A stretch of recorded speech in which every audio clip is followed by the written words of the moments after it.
Welcome back to the Daily Bible Chapter. It is Wednesday, November the 30th, 2022, the last day of November, and we are reading the last book of Nehemiah. Nehemiah chapter 13. On that day they read from the book of Moses in the hearing of the people, and in it was found written that no Ammonite or Moabite should ever come into the assembly of God, because they had not met the children of Israel with bread and water, but hired Balaam against them to curse them. However, our God turned the curse into a blessing. So it was, when they had heard the law, that they separated all the mixed multitude from Israel. Now before this, Eliashib the priest, having authority over the storerooms of the house of our God, was allied with Tobiah, and he had prepared for him a large room, where previously they had stored the grain offerings, the frankincense, the articles, the tithes of grain, the new wine and oil, which were commanded to be given to the Levites and singers and gatekeepers, and the offerings for the priests. But during all this I was not in Jerusalem, for in the 32nd year of Artaxerxes king of Babylon I had returned to the king. Then after certain days I obtained leave from the king, and I came to Jerusalem and discovered the evil that Eliashib had done for Tobiah, in preparing a room for him in the courts of the house of God, and it grieved me bitterly.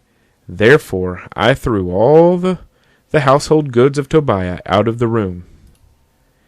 Then I commanded them to cleanse the rooms, and I brought back into them the articles of the house of God, with the grain offering and the frankincense.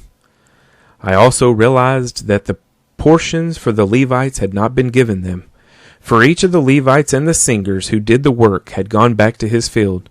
So I contended with the rulers and said, "Why is the house of God forsaken?" And I gathered them together and set them in their place. Then all Judah brought the tithe of the grain and the new wine and the oil to the storehouse, and I appointed as treasurers over the storehouse Shelemiah the priest and Zadok the scribe, and of the Levites Pedaiah, and next to them was Hanan the son of Zakkur, the son of Mattaniah, for they were considered faithful, and their task was to distribute to their brethren. Remember me, O my God, concerning this, and do not wipe out my good deeds that I have done for the house of my God, and for its services. In those days I saw people in Judah treading wine presses on the Sabbath, and bringing in sheaves and loading donkeys with wine, grapes, figs, and all kinds of burdens, which they brought into Jerusalem on the Sabbath day. And I warned them about the day on which they were selling provisions. Men of Tyre dwelt there also, who brought in fish and all kinds of goods, and sold them on the Sabbath to the children of Judah and in Jerusalem. Then I contended with the nobles of Judah, and said to them, "What evil thing is this that you do, by which you profane the Sabbath day? Did not your fathers do thus, and did not our God bring all this disaster on us, on this city? Yet you bring added wrath on Israel by profaning the Sabbath?" So it was at the gates of Jerusalem, as it began to be dark before the Sabbath, that I commanded the gates to be shut, and charged that they must not be opened till after the Sabbath. Then I posted some of my servants at the gates, so that no burdens would be brought in on the Sabbath day. Now the merchants and sellers of all kinds of wares lodged outside Jerusalem once or twice. Then I warned them and said to them, "Why do you spend the night around the wall? If you do so again, I will lay hands on you."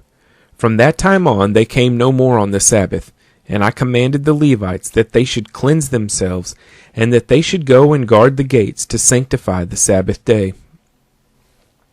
Remember me, O my God, concerning this also, and spare me according to the greatness of your mercy. In those days I also saw Jews who had married women of Ashdod, Ammon, and Moab, and half of their children spoke the language of Ashdod, and could not speak the language of Judah, but spoke according to the language of one or the other people.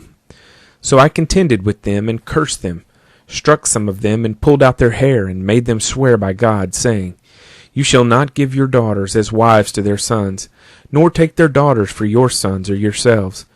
Did not Solomon king of Israel sin by these things?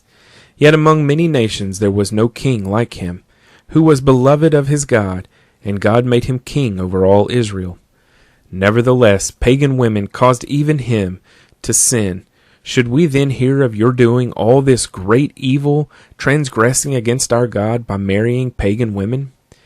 And one of the sons of Joiada, the son of Eliashib, the high priest, was the son-in-law of Sanballat the Horonite. Therefore I drove him from me. Remember them, O my God, because they have defiled the priesthood and the covenant of the priesthood and the Levites. Thus I cleanse them of everything pagan. I also assign duties to the priests and the Levites, each to his service, and to bringing the wood offering and the firstfruits at appointed times. Remember me, O my God, for good. Nehemiah chapter 13.